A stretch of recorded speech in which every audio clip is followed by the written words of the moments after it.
ہمارے آقا صلی اللہ علیہ وسلم نے ایک مثال دے کر خود اپنی جلوہ گری کا جو انقلاب ہے اور جس کو جو کچھ دیا گیا ہے اور جس نے اس کی قدر کی ہے اس کا تذکرہ فرمایا، جو کہ صحیح بخاری شریف میں حدیث شریف موجود ہے۔ کتاب العلم کے اندر بخاری شریف میں یہ حدیث ہے جس میں ہمارے آقا صلی اللہ علیہ وسلم دنیا میں اپنے آنے اور جو کچھ آپ لے کے آئے اس کا خود ذکر فرماتے ہیں۔ آپ کی جلوہ گری آمد کا تذکرہ خود سنت رسول صلی اللہ علیہ وسلم ہے، جو کہ صحیح بخاری میں موجود۔ ہمارے آقا صلی اللہ علیہ وسلم فرماتے ہیں مَثَلُ مَا بَعَثَنِ اللَّهُ بِهِ مِنَ الْهُدَى وَالْعِلْمِ كَمَثَلِ الْغَيْثِ الْكَثِيرِ۔ یہ الفاظ ہیں حدیث شریف کے۔ مَثَلُ مَا بَعَثَنِ لِي، مجھے میرے اللہ نے جو کچھ دے کے دنیا میں بھیجا اس کی مثال بارش جیسی ہے۔ تو یہ خود سرکار فرما رہے ہیں کہ میں دنیا میں آیا ہوں تو کیا لے کے آیا ہوں؟ کسی کا آنا محض خود اس کا آنا ہے، اور کسی کا آنا کائنات میں ہدایت کا آنا ہے، رحمت کا آنا ہے، سعادت کا آنا ہے۔ تو سرکار کی یہ جو صحیح بخاری کی حدیث ہے جو درجنوں کتابوں میں ہزارہا ابواب میں موجود ہے، مَثَلُ مَا یعنی اس کی مثال دے کر سرکار سمجھا رہے کائنات کو کہ جو کچھ میں لے کے آیا، جس کے ساتھ مجھے میرے اللہ نے بھیجا۔ آگے پھر دو چیزوں کا بطور خاص ذکر کیا۔ کیا لے کے آیا؟ اس کو کہتے ہیں من بیانیہ۔ اس کیا کا بیان کیا ہے؟ فرمایا من الہدیٰ والعلم۔ آتے وقت جو ہدایت میں لے کے آیا اور آتے وقت جو علم میں لے کے آیا، اس کی مثال سرکار فرماتے ہیں میں سمجھانے لگا ہوں کہ وہ ہدایت کتنی ہے جو میرے آنے سے آئی، اور وہ علم کتنا ہے جو میرے آنے سے کائنات کو ملا۔ اس واسطے میلاد مصطفیٰ صلی اللہ علیہ وسلم کی گھڑی کہنے کو تو ایک گھڑی ہے، مگر اس کا نور کئی صدیوں سے بھی زیادہ ہے۔ اس میں آنے والی ہدایت کئی صدیوں سے زیادہ ہے۔ اس ایک گھڑی کی کئی صدیوں پہ حکومت ہے۔ سرکار فرماتے ہیں جو میں لے کے آیا ہدایت اور علم، اس کی مثال ظاہری طور پر جو چیزیں سامنے آتی ہیں غیر محسوس کو بیان کرنے کے لیے ان کے ساتھ تشبیہ دی جاتی ہے۔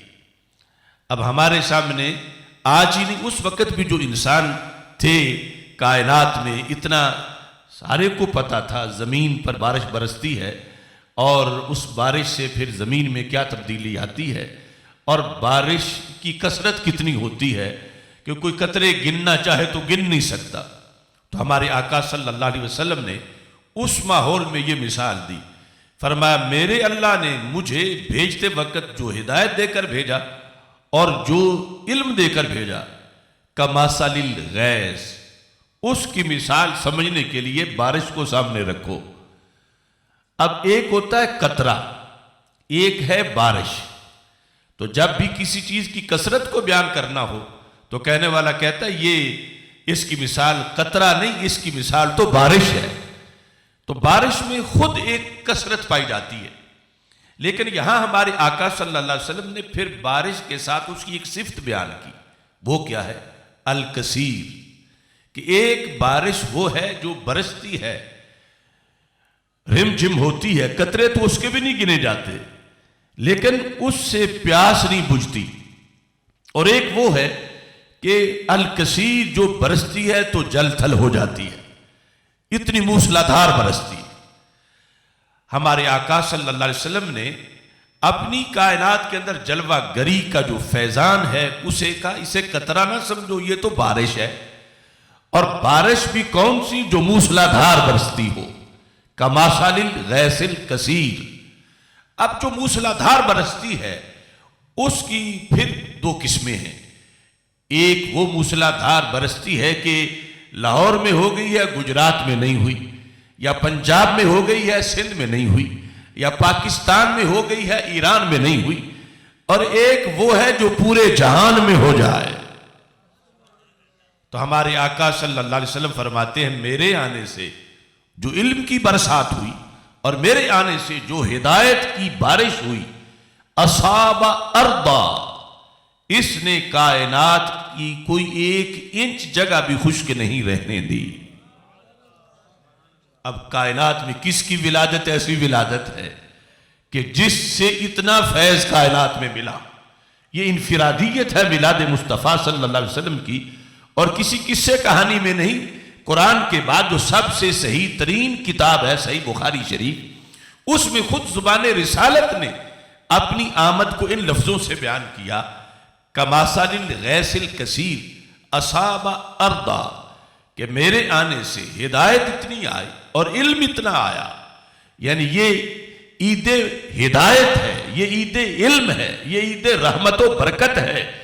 اس قدر کائنات میں رحمت آئی، کوئی چپا بھی خشک نہیں رہا۔ تو جب ہر چپے پہ ابر کرم برسا تو یہ وہ عید ہے جو ہر چپا زمین کا مناتا ہے کہ اس پر اس کی وجہ سے کرم ہوا۔ اصاب ارضا، کوئی ایک چھوٹی سی جگہ بھی اس بارش کے فیض سے خالی نہیں رہی۔ اس بنیاد پر یہ نغمہ ہے کہ عرش پہ تازہ چھیڑ چھاڑ، فرش پہ طرفہ دھوم دھام، کان جدھر لگائیے تیری ہی داستان ہے۔ کیونکہ باقی کسی کو اتنا ملا نہیں، یعنی کسی کے پاس اتنا دینے کے لیے نہیں جتنا سرکار آتے وقت لے کے آئے۔ وَلَلْآخِرَةُ خَيْرٌ لَكَ مِنَ الْأُولَىٰ، اور پھر جو بعد میں دیا جاتا رہا وہ کتنا ہوگا۔ اب جس وقت یہاں تک گفتگو ہو گئی تو ماہر متکلم یہ ہے کہ جو کسی کے ذہن میں سوال آ رہا ہو خود ہی اس کا جواب بھی دے دے۔ اور ہمارے آقا صلی اللہ علیہ وسلم فرماتے ہیں اوتی تو جوامع الکلم، مجھے اللہ نے جامع کلمات عطا کیے، یعنی سب سے بڑھ کر خطابت کا جو وصف ہے اور گفتگو کا جو جامع انداز ہے وہ بھی ہمارے آقا صلی اللہ علیہ وسلم کا ہی ہے۔ یعنی ساری انسانیت میں اچھی گفتگو نبیوں کی ہوتی ہے، اور انبیاء میں سے بھی سب سے بڑھ کر جنہیں یہ صلاحیت دی گئی ہے وہ ہمارے آقا حضرت محمد مصطفیٰ صلی اللہ علیہ وسلم، کہ جب یہ آپ نے فرمایا کہ میں آیا تو علم لے کے آیا، میں آیا تو ہدایت لے کے آیا، میرے ساتھ ہدایت کوئی نہیں جو تم دنیا والے گن سکو، تمہارے پاس کوئی ایسا آلہ نہیں۔ اب یہاں جو ہم اہل سنت و جماعت کا علوم مصطفیٰ صلی اللہ علیہ وسلم کے بارے میں نظریہ ہے وہ بھی واضح ہو رہا ہے کہ سرکار نے اپنی علوم کو، اپنی ہدایت کو جب بارش سے تشبیہ دی، اور بارش بھی وہ جو موسلا دھار برسے، اور بارش بھی وہ جو پوری کائنات میں برسے، تو آج جن لوگوں نے ترازو اٹھائے ہوئے ہیں کہ ہم تولے ناپے، ان سے کہو کہ شہر لاہور کے کسی 1 ایکڑ میں جو بارش برسے اس کے قطرے گن کے دکھاؤ، اور اگر 1 ایکڑ میں جو 1 گھنٹہ برسے وہ قطرے تم نہیں گن سکتے تو جو پوری کائنات میں ہر وقت برسے اس ابر کرم کے قطرے تم کیسے گن سکو گے؟ تو اب جس وقت اس قدر فیض ہے، سوال پیدا ہونا تھا آج، تو ہمارے آقا علیہ السلام نے جواب اسی وقت دے دیا۔ تیری نظر خارزار شب میں گلاب تحریر کر چکی تھی، اجاڑ نیندوں کے خواب میں انقلاب تحریر کر چکی تھی، میرے ذہن کے فلک پر جو سوال چمکے تو میں نے دیکھا تیرے زمانے کی خاک ان کے جواب تحریر کر چکی تھی۔ آج سوال پیدا ہونا تھا کہ جب 12 ربیع الاول شریف کو رسول اکرم صلی اللہ علیہ وسلم کی جلوہ گری سے اتنی ہدایت آئی کہ کوئی ایک ذرہ بھی اس سے خالی نہیں رہا، سب پہ برسی وہ بارش، تو پھر کائنات میں اتنے کافر کیوں باقی رہ گئے؟ کیوں پیچھے کوئی یہودی بچا، کوئی نصرانی بچا، کوئی ہندو، کوئی سکھ، پھر کافر پھر بھی کیوں ہے؟ جب ہر جگہ ہدایت آئی تو پھر ہر ایک کو کلمہ پڑھ جانا چاہیے تھا۔ جب ہر جگہ علم کی برسات ہوئی تو ہر بندہ ہی عالم ہونا چاہیے تھا۔ ایسا پھر کیوں ہوا کہ کتنے لوگ ہیں کہ جو پھر بھی کافر ہی رہے؟ اگرچہ جو اس بارش سے فیض یاب ہوئے ان کی کثرت بھی طے شدہ ہے کہ حضرت سیدنا آدم علیہ السلام سے لے کر حضرت سیدنا عیسیٰ علیہ السلام تک سارے انبیاء کی تبلیغ سے جتنے لوگ اجتماعی طور پر جنت میں جائیں گے وہ سارے مل کر جنت کا 1/3 ایریا بھریں گے، اور 2/3 جو جنت کے 2 حصے ہیں مجموعی جنت کے 3 حصوں میں سے وہ سارے کے سارے وہ ہیں جن پر 12 ربیع الاول شریف کی بارش کی برسات ہوئی ہوگی. کیونکہ ہمارے آقا علیہ السلام نے فرمایا کہ جنت کی کل 120 صفیں ہیں، 80 منہا من امتی، ان 120 صفوں میں ہر صف میں اربوں خربوں لوگ ہوں گے، لیکن فرمایا مجموعی طور پر 120 صفوں میں سے سارے نبیوں کی امتیں 40 صفوں میں ہوں گی اور مجھ اکیلے محبوب کی امت 80 صفوں میں ہوگی. زیادہ کثرت تو اس لحاظ سے بھی ہے، لیکن پھر بھی کیوں کافر بچ گئے، پھر بھی کچھ لوگ کیوں کافر رہے، اور پھر جنہوں نے کلمہ پڑھا وہ سارے عالم کیوں نہیں ہیں، ان میں سے پھر کیوں کچھ جاہل رہ گئے. تو ہمارے آقا صلی اللہ علیہ وسلم نے فرمایا کہ جیسے میں نے ظاہری بارش کی برسات دی، اب اس کو سمجھنے کے لیے زمین کی قسمیں بھی سمجھو. فرمایا کانت منہا طائفہ طیبہ قابلۃ الماء فانبتت الکلا والعشب الکثیر. فرمایا جب ظاہری بارش ہوتی ہے تو اس بارش کے لحاظ سے زمین کی 3 قسمیں ہیں. یہ سب بیان نبوت ہے سرکار صلی اللہ علیہ وسلم کے لفظوں میں. بڑی 3 قسمیں ہیں. ایک کون سی؟ فرمایا وہ جو میرا زمین ہوتی ہے، یعنی وہ محض پتھریلی نہیں، ریت کی کوانٹیٹی اس میں کافی ہے، تو وہ کیا کرتی ہے؟ قابلۃ الماء، وہ پانی جب بارش کا ہوتا ہے اسے جذب کرتی ہے. دوسری کون سی ہے؟ فرمایا کہ وہ زمین ایسی ہے کہ جذب تو نہیں کرتی، وہ دامنے کو میں کوئی جھیل بن جاتی ہے. پانی کو امسکت الماء، اس کا کردار پانی روک کے رکھنا ہے کہ بہہ کے چلا نہ جائے، اکٹھا کرنا ہے. تیسری فرمایا یہ شور زمین ہے، نہ پانی جذب کرتی ہے نہ روک کے رکھتی ہے.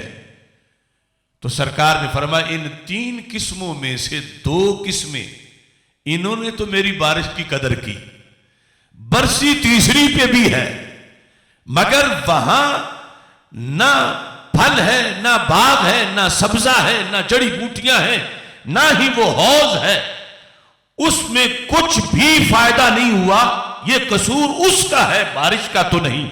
بارش وہاں بھی برسی ہے لیکن وہ زمین سیم زدہ ہے، شور زمین ہے، اس لیے اسے کچھ بھی فائدہ حاصل نہیں ہوا. تو یہ 3 قسمیں بیان کر کے فرمایا میں نے تو برسنے میں کسر نہیں چھوڑی. جو پھر بھی کہے مجھے کچھ نہیں ملا تو اس کے دل کی زمین سیم والی ہے، وہ شور زمین ہے. میری بارش ہر جگہ برسی ہے. یہ 3 قسمیں ظاہری زمین اور ظاہری بارش کی بیان کر کے میرے آقا صلی اللہ علیہ وسلم نے فرما دیا میرے آنے سے جو ہدایت آئی ہر جگہ پہنچی، ہر دروازے پر، ہر گھر پہ. اور جو علم آیا وہ بھی اسی طرح ہے. ایک اب تفسیر ایمان کے لحاظ سے ہوگی اور دوسری علم کے لحاظ سے. اور اب جو پھر بھی کافر رہ گئے وہ اس لیے رہ گئے کہ وہ انہوں نے قدر نہیں کی. وہ سنبھالتے، جذب کرنے کی صلاحیت ہوتی تو پھر وہاں بھی انہیں پتہ ہوتا کہ واقعی 12 کی عید ہے، اور جو سیم زدہ ہے اسے نہیں پتہ چلا کہ یہ عید ہے. اور پھر جو کلمہ پڑھ گئے اس میں سے پھر جس نے جتنی اس طرف توجہ کی اتنا پھر اس کو فیضان بھی ملا. اگرچہ اس نے چند صورتیں یاد کی ہوں، اگرچہ اس نے چند مسائل یاد کیے ہوں، پھر بھی وہ اس نے ثابت کر دیا ہے کہ اس کے دل کی زمین سیم زدہ نہیں ہے، اسے بھی فیض ضرور پہنچا ہے. اتنا علم اس کے نزدیک بھی آ گیا ہے. تو اس بنیاد پر یہ وہ عید ہے اور یہ وہ انداز ہے کہ ہمارے آقا صلی اللہ علیہ وسلم کی ولادت کا جو اور کسی کی ولادت کا نہیں. اس واسطے کہ اس ولادت کا حق بنتا ہے کہ اگر روزانہ بھی اس کا جشن منائیں تو تھوڑا ہے، کیونکہ اس کی وجہ سے بارش جو ہو رہی ہے اس کا ناغہ نہیں ہوا، وہ قیامت تک برسنے والی ہے. یہ 3 قسمیں جو بیان کی، ان میں سے پہلی کو کہا قابلۃ الماء کہ وہ پانی کو جذب کرتی ہے، اور جذب کر کے کیا کرتی ہے؟ انبتت الکلا والعشب الکثیر. یعنی یہ نبوت میں ہر طرح کے علوم ہیں سرکار دو عالم صلی اللہ علیہ وسلم کو ساری معلومات اس وقت بھی تھیں جو کچھ کائنات میں تھا اور قیامت تک جو کچھ ہونا. یہی ختم نبوت کے مفاہیم میں سے ایک مفہوم ہے. اب قابلۃ الماء کا مطلب یہ ہے پانی کو جذب کرتی ہے. پانی جب بارش ہوئی H2O ہائیڈروجن آکسیجن یہ اس کا فارمولہ ہے پانی کا, لیکن زمین نے جذب کیا تو یہ پہلے نمبر کی زمین ہے. جذب کر کے کیا کیا؟ اللہ نے اس کو یہ توفیق دی ہے زمین کو کہ اس سادہ سے سمپل پانی کو جب جذب کیا تو پھر اسی سے رب نے سبزہ اگایا, اسی سے سبزیاں, اسی سے پھل. وہ پانی جب جذب ہوا اس کا ٹیسٹ اورنج کے جوس کا نہیں تھا, مینگو کے جوس کا نہیں تھا, کھجور انگور کے جوس کا نہیں تھا, لیکن زمین کو اللہ نے یہ توفیق بخشی کہ اس نے اس کو قبول کر کے جب پلٹ کے پھل میں وہ پہنچایا تو وہ مختلف جوسز کا روپ اختیار کر چکا تھا. اس میں وٹامنز تھے, اس میں مختلف ٹیسٹ تھے, جڑی بوٹیوں میں مختلف بیماریوں کا علاج تھا, مختلف سبزیوں کے اندر مختلف غذائیں تھیں. تو میری آقا صلی اللہ علیہ وسلم نے فرمایا میری ہدایت اور میرا علم اس کی مثال بارش جیسی ہے جو زمین پہ برسے, ظاہری بارش ظاہری زمین پہ برسے تو یہ پھل تیار ہوتے ہیں, اور میرے علم کی بارش مومن کے سینے پہ جب برستی ہے اگر مجتہد کا سینہ ہو تو وہ پانی کو جذب کرتی ہے. امام اعظم ابو حنیفہ کا سینہ ہو, اسی قرآن و سنت سے 5 لاکھ مسائل کا حل تیار کر کے امت کو عطا فرما دیتی ہے. یہ جذب کرنے والا سینہ, اسی سے تصوف, اسی سے فقہ, اسی سے مختلف قسم کے علوم, اسی سے مختلف قسم کے فتاوی, اسی سے مختلف قسم کی تحقیقات, یہ سارا فیض اس 12 ربیع الاول شریف کی اس گھڑی کا ہے کہ ظاہری بارش سے ظاہری زمین وہ جو جذب کرتی ہے اس کے اندر یہ کردار ہوتا ہے, اور پھر جو روک کے رکھتی ہے اس کا کردار کیا ہے؟ سرکار فرماتے ہیں شربوا وسقوا وزرعوا. وہ یہ ہے کہ جب دامن کوہ میں بارش ہوئی تو جھیل بن گئی. شاربو بارش رکنے کے بعد بھی لوگ گھڑے بھر بھر کے پیتے رہے. سقو اوروں کو پلاتے رہے, جانوروں کو, انسانوں کو. وزارعو اور وہاں سے ہی پانی لے کے پودوں کو بھی سیراب کرتے رہے. اگرچہ یہ زمین وہ زمین نہیں ہے جو پہلے کی طرح ہو جس کے اندر اتنا بڑا انقلابی انداز ہے, مگر فائدہ اس زمین کا بھی ہے, انسانیت کو اس نے بھی سیراب کیا ہے. تو سرکار فرماتا ہے یہ میری امت کے وہ سینے ہیں کہ جنہوں نے خود اجتہاد کا مرتبہ تو نہیں پایا مگر کچھ آیات یاد کی, حدیثیں یاد کی, بڑے لیول پر فقیہ بن گئے, عالم بن گئے, یا ناظرہ قرآن ہی پڑھ لیا یا چند مسائل ہی پڑھ لیے, اس سے بھی آگے سینوں کو فیض پہنچا. فرمایا یہ بھی سینے وہ ہیں جنہوں نے میری آمد کی قدر کی ہے, جو میں لے کے آیا ہوں اس کی قدر کی ہے. اور تیسرے نمبر پر فرمایا کہ وہ زمین ہے جس نے لم یرفع بہ رأسا, اس نے سر اٹھا کے دیکھا ہی نہیں کہ میں لے کے کیا آیا ہوں, نہ اس نے کلمہ پڑھا, نہ کلمہ پڑھ کے پھر اس قرآن کی طرف وہ متوجہ ہوا, اس نے کچھ بھی یاد نہ کیا. اب فرمایا وہ ہم پہ گلا نہ کرے, برستا نہیں دیکھ کر ابر رحمت, یہ تو ہر طرف برسا ہے. آگے پھر بھی جو محروم ہو گیا یا جسے ہے کہ کیا ہوا ہے کہ ہم عید منائیں, سرکار فرماتے ہوا تو بہت کچھ ہے. جسے احساس نہیں وہ اپنے دل کی زمین چیک کر لے کہ اسے کیوں محسوس نہیں ہو رہا. یہ وہ بیان میلاد ہے جو صحیح بخاری شریف میں ہمارے آقا صلی اللہ علیہ وسلم کی طرف سے بیان کیا گیا, اور آپ نے اس رحمت کی ایک تفسیری انداز میں بیان کی کہ میں آیا ہوں چونکہ میں رحمت ہوں تو میں ہدایت لے کے آیا ہوں, میں علم لے کے آیا ہوں, اور وہ گنا نہیں جا سکتا تم سے. اللہ کے ہاں تو اس کی ضرور حد ہے, لیکن تمہارے ترازو نہ گن سکتے ہیں نہ تول سکتے ہیں, کیونکہ یہ وہ ابر کرم ہے جو پوری زمین پر ہر وقت برسنے والا ہے.